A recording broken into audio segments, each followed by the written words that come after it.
Modi who's attending the funeral, you have Rahul Gandhi attending the funeral, and they are the ones who will have to answer the question about, at the end of the day, about why is it that politicians have not been able to imbibe the simplicity that APJ Abdul Kalam embodied.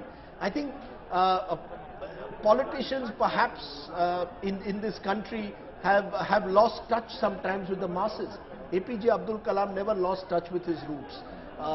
And it's good that the Prime Minister and Rahul Gandhi and every leader have come together, because APJ Abdul Kalam was above political affiliation.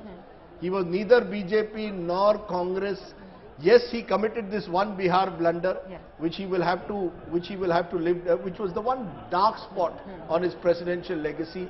Yes, he was appointed by an NDA government. Yes, there was a feeling at a time that he was very close to the NDA establishment. But I think if you look at his track record over the 5 years that he was president, barring the Bihar example, I don't think one can give a single example where he played a partisan role. He took on Sonia Gandhi over the office of prophet issue and did not back down. And again, when it came to the Vajpayee government, he did not go out of his way in any way to promote them or favor them. Absolutely. Rajdeep, in fact, it is actually overwhelming to see the number of people and the general public turning up to pay their last respects. In Delhi itself, we were witness to people standing by at the roundabouts for hours before the gates were thrown open to the general public to come and pay their last respects. Apart from his simplicity, his humility, what else do you think struck a chord with the people? Why did they want to have that last glimpse of APJ Abdul Kalam? I think because he is the classic Indian story. He is the story that all of us want to be part of. All of us want to, this is a country of 1.2 billion people. People who have come, who live in far-flung areas like the village in Tamil Nadu, where APJ Abdul Kalam comes. And as we hear we'll just pause for a moment.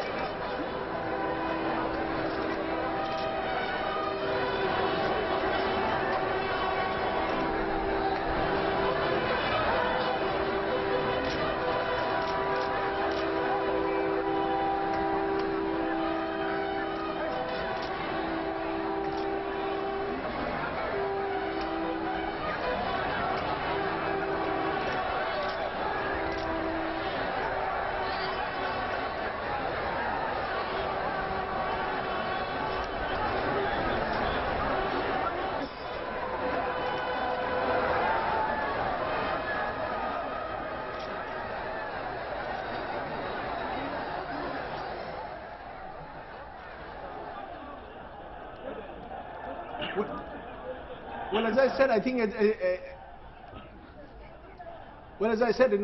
as those pictures play out, I think somewhere he represents the classic Indian story, Maha. How many Indians coming from such humble backgrounds could dream of being the President of India? APJ Abdul Kalam not only dreamt of it, he lived the dream. And you see it in the way in which students responded to him, because I think the young saw in him someone they wanted to be. We are a generation that looks for heroes. The previous generations had their heroes. The pre-independence generation had a number of heroes, the Gandhis, the Nehrus, the Ambedkars. Post-independence India, heroes have been few and far between. Which is why I think APJ Abdul Kalam in that sense was embraced by this new India, because we are a generation desperately looking for heroes. Our film stars at the end of the day are celluloid creatures. Their lifestyle, their personal lifestyle is often very different to what they portray on cinema. Our cricketers at the end of the day have also become part of this marketing glitz. APJ Abdul Kalam didn't need to be marketed. I need to market my book. APJ Abdul Kalam didn't need to market his book. People read APJ Abdul Kalam because they wanted a slice of the man. And that is the remarkable quality. Look at his hairstyle, look at what, he doesn't conform to any stereotype of what a modern day hero should look like. And yet he was embraced by people. I will remember, Maha, I went to Bihar once with APJ Abdul Kalam. Hindi speaking state. He didn't know Hindi. And yet the people just wanted to touch him. Because they felt, I think, that in APJ Abdul Kalam there was someone who remained like them. He had not become like the VVI, someone who they could identify with, who was very much part of their life, who had not become part of this chakachon, this, the bright lights of power. I think because he eschewed power, he stayed away from the trappings of power. That's why there was this sense that people could identify with him. Rajdeep, also, you were talking about how India is a young country and there's this constant debate that we should have younger leaders. But this person, APJ Abdul Kalam, was young by no means. He was senior. When he became the president, he would fall in the category of a senior citizen, and yet he could strike the chord even with school students. I mean, how did he really manage to do that? I think it's the old saying that age is simply a statistic.